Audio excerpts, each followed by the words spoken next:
Hi everyone, I want to share with you today a taste of chassidus.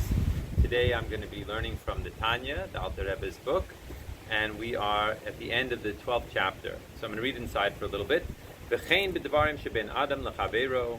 This has to do with things between one person and another. Miyad she'oiled lo mehalev l'mayach eza tina v'sina chas v'shalom.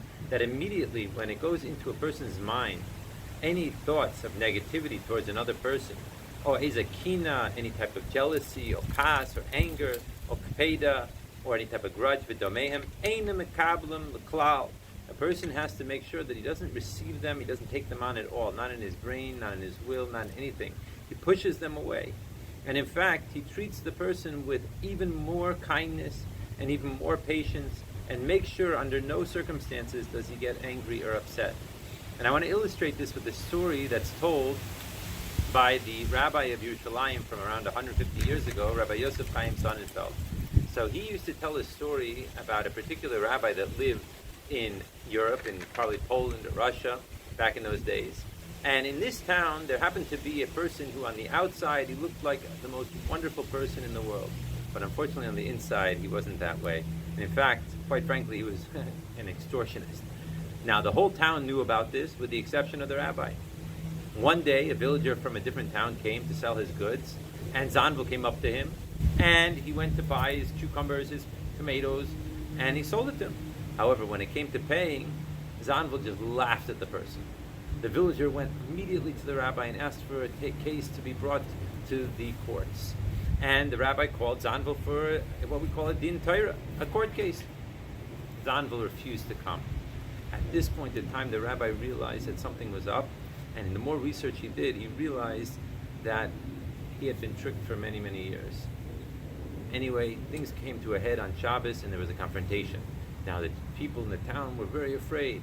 What was Zanvil going to do? Or how was he going to react? 1 day, 2 days, 3 days, they kept their children very close to their houses, make sure that nothing bad should happen. They didn't hear anything. So, they figured everything was fine.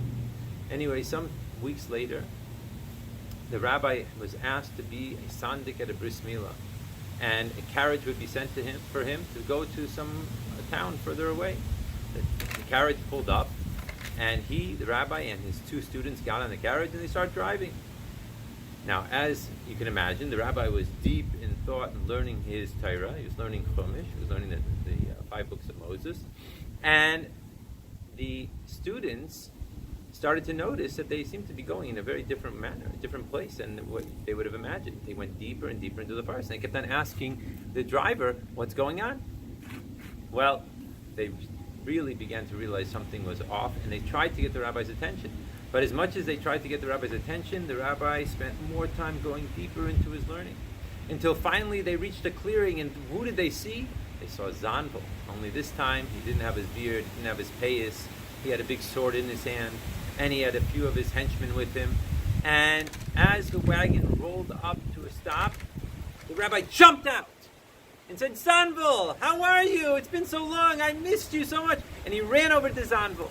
Zanvil ran to the rabbi. They hugged each other, they kissed each other. And the rabbi said, it's been so long, it's so nice to see you. Zanvil turned around and said, Rabbi, do you mind if I kill your 2 students? The rabbi said, nah, I don't think so. They're very nice people. Why don't you let them live? So Zanvil said, okay. The rabbi told Zanvil, it's been a pleasure seeing you. Turned around, went back up onto the carriage, and asked the carriage driver to drive him back to town. As you can imagine, the 2 students are sitting there with their mouths gaping open. What in the world happened here? The rabbi tells them, you're probably wondering. Let me tell you what happened. I realized much earlier that we were in trouble. And in fact, I knew that the only way out was to fulfill the pasuk, the sentence that's talked about by Shlomo HaMelech, where he says, Kamayim apanim lapanim, kain leva adam ela adam. That just like the way a person looks at himself in a body of water, he sees his own reflection, so that is the same way that a person, when they interact with another person, what's in his heart, the other person feels. And so I knew that the only way that we would be able to survive this situation was that I needed to take out all the negativity from my heart, all the anger, all the frustration, any bad feelings. and just fill it up with love for Zanvil. And so therefore, when we met Zanvil, what happened? He felt that love from my heart. And therefore, he had no other choice but to feel the love back to me. And that's in fact why I was learning in the Chumash, I was learning Parashas Vayishlach, the section where Yaakov met Esav. And because that is just what Yaakov did. And in fact, they hugged each other, according to at least one opinion.